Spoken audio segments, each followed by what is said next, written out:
In the last 50 years, the country has made gigantic leaps in the field of science and technology. Today, the country stands tall amongst major world powers as a powerhouse of scientific talent. India's space programs have seen satellites up in space, and the country is on the verge of providing launch vehicles to international satellites. Nuclear research has seen the country enter the select nuclear club. Our recent developments in the areas of nuclear and missile research areas are examples. So India is progressing on all fronts, and it is absolutely essential. Technology development is absolutely essential if India has to grow and take its place in the committee of nations. And energy is now being generated from nuclear power, and the country is trying to develop world-class facilities. We have now designed a 500 megawatt electrical pressurized heavy water reactor, and the 2 units of which we are going to start immediately after the monsoon. So that's our mainstay, first stage of our program. Then we'll use the plutonium that comes out of these reactors into fast breeder reactors, because if we can do that, the same amount of uranium can give you several tens of times more electrical power by recycling the plutonium that you produce there. However, in spite of these successes and efforts, education programs have failed to percolate down in society.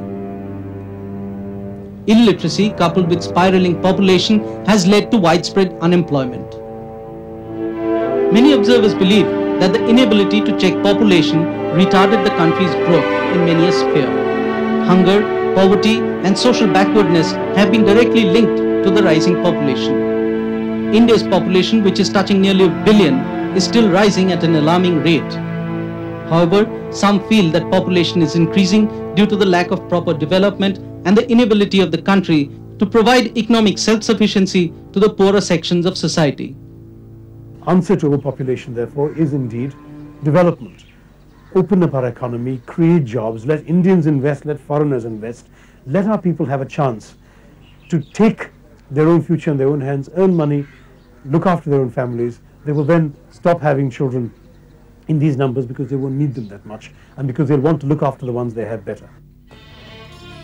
But even though the country has failed to control these problems, efforts have been made to improve the situation, and some progress has been made in the direction.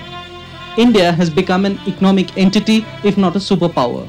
The country is today ranked among the top 10 most industrialized nations, and the world looks at India as a future monetary powerhouse. Historically, India's economic agenda had been a heady mix of socialism and capitalism, where the government regulated industry and at the same time private enterprise was allowed to grow.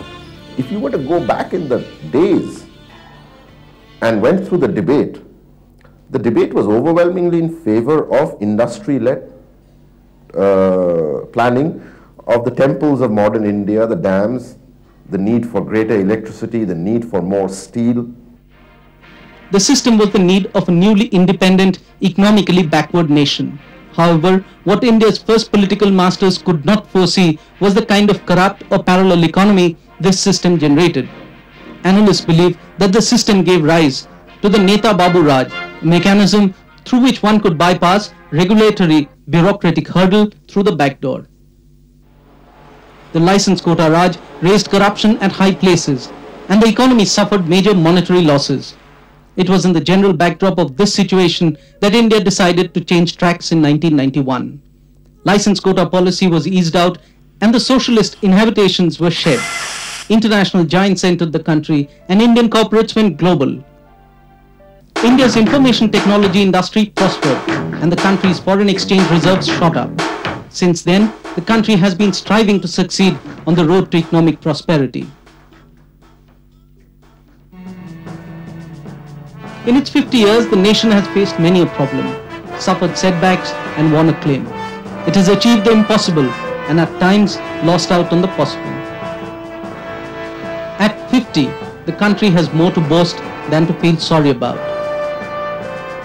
And more importantly, India has given its citizens the voice to dissent and to cheer.